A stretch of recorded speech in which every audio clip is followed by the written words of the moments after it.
Where the Sidewalk Ends, the Poems and Drawings of Shel Silverstein. We're on page 41. So we see two boxes. There's a box with a child's arm sticking out and feet under the bottom, and then another box with feet sticking out and a smiley face on the front.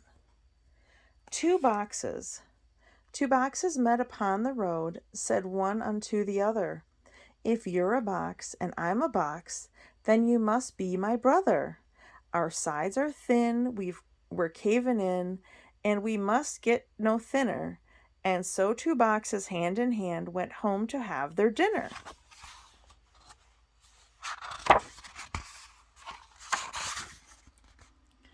Okay, so we see a picture on this one.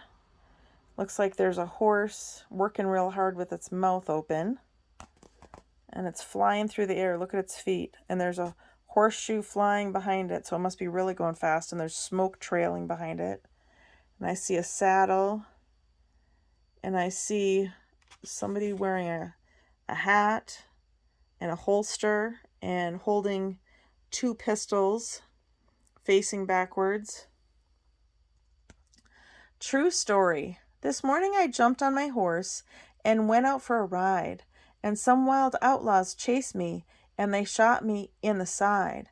So I crawled into a wildcat's cave to find a place to hide, but some pirates found me sleeping there, and soon they had me tied to a pole and built a fire under me. I almost cried, till a mermaid came and cut me loose and begged to be my bride. So I said I'd come back Wednesday, but I must admit I lied. Then I ran into a jungle swamp, but I forgot my guide, and I stepped into some quicksand, and no matter how I tried, I couldn't get out until I met a water snake named Clyde, who pulled me to some cannibals who planned to have me fried. But an eagle came and swooped me up, and through the air we flied. But he dropped me in a boiling lake 1,000 miles wide, and you'll never guess what I did then. I died. Wow, that true story is pretty interesting, huh? Quite the adventure.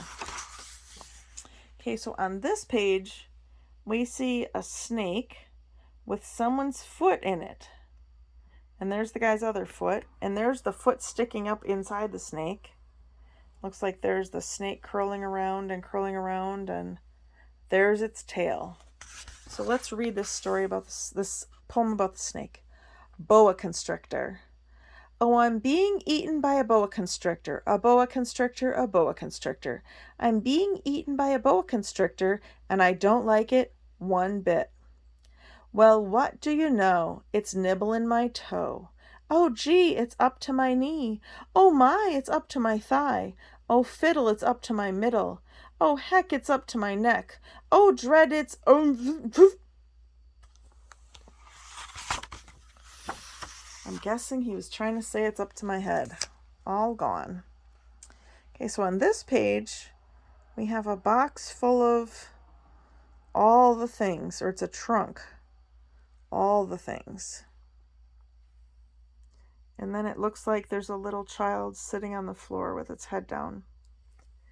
Hector the collector. Hector the collector collected bits of string, collected dolls with broken heads, and rusty bells that would not ring, pieces out of picture puzzles, bent up nails and ice cream sticks, twists of wires, worn out tires, paper bags, and broken bricks. Old chip vases, half shoelaces, Gatling guns that wouldn't shoot, leaky boats that wouldn't float, and stopped up horns that wouldn't toot, butter knives that had no handles, copper keys that fit no locks, rings that were too small for fingers, dried up leaves and patched up socks, worn out belts that had no buckles, electric trains that had no tracks, airplane models, broken bottles, three-legged chairs, and cups with cracks. Hector the collector loved these things with all his soul, loved them more than shining diamonds, loved them more than glistening gold. Hector called to all the people, "Come and share my treasure trunk." And all the silly, sightless people came and looked and called it junk. Oh, there's all of Hector's junk in the trunk. And there's poor Hector. Oh, my goodness.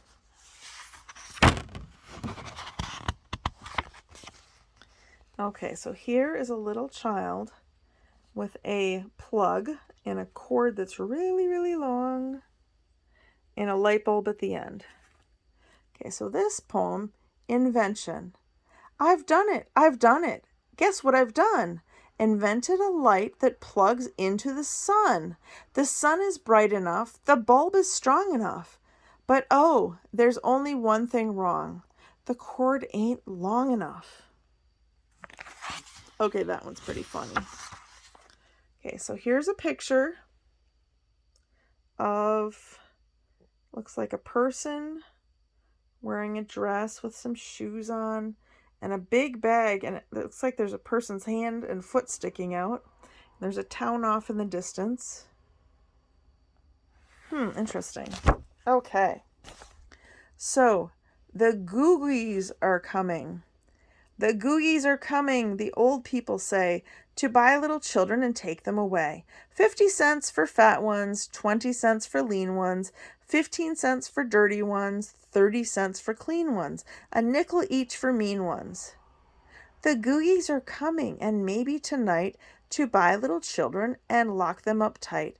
80 cents for husky ones, quarter for the weak ones, penny each for noisy ones, $1 for the meek ones, 40 cents for happy ones, 11 cents for sad ones, and kitties, when they come to buy, it won't do any good to cry, but just between yourself and I, they never buy the bad ones. That one's pretty funny. Oh, this is a funny one. I remember this from when I was little. Okay, so here is, it looks like a big brother. Look at him standing up there on it looks like a stage. And he has a gavel that he's going to pound. There's his little belly sticking out, and he's pointing his finger at his little sister. And it looks like there's a teardrop falling, and his little sister's sitting on the edge. For sale. One sister for sale, one sister for sale, one crying and spying young sister for sale.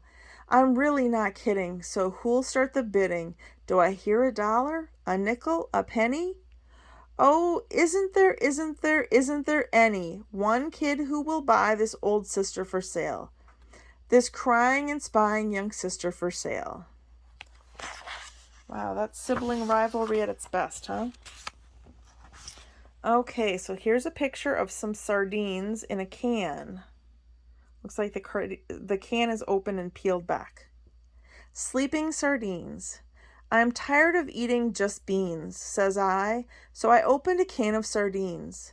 But they started to squeak, hey, we're trying to sleep. We were snuggled up tight till you let in the light. You big silly sap, let us finish our nap. So close up the lid. So that's what I did. Will somebody please pass the beans? Okay, that is a silly. Okay, so here's one. And I don't know if that's a snake, but it looks like a little person riding it with a thimble for a hat. And a thimble is what people would use when they're sewing and they don't want to stab their finger with the needle. They cover their finger with a little metal thimble to protect it from the needle. So it might be a snake. We'll see in this next poem. 1 inch tall. If you were only 1 inch tall, you'd ride a worm to school. The teardrop of a crying ant would be your swimming pool. A crumb of cake would be a feast and last you 7 days at least. A flea would be a frightening beast if you were 1 inch tall. If you were 1 inch tall, you'd walk beneath the door, and you would take a month to get down to the store. A bit of fluff would be your bed, you'd swing upon a spider's thread, and wear a thimble on your head if you were 1 inch tall. You'd surf across the kitchen sink upon a stick of gum. You couldn't hug your mama, you'd just have to hug her thumb. You'd run from people's feet in fright. To move a pen would take all night. This poem took 14 years to write, 'cause I'm just 1 inch tall. Okay, so that's actually a worm that the 1 inch tall person is riding with a thimble on their head.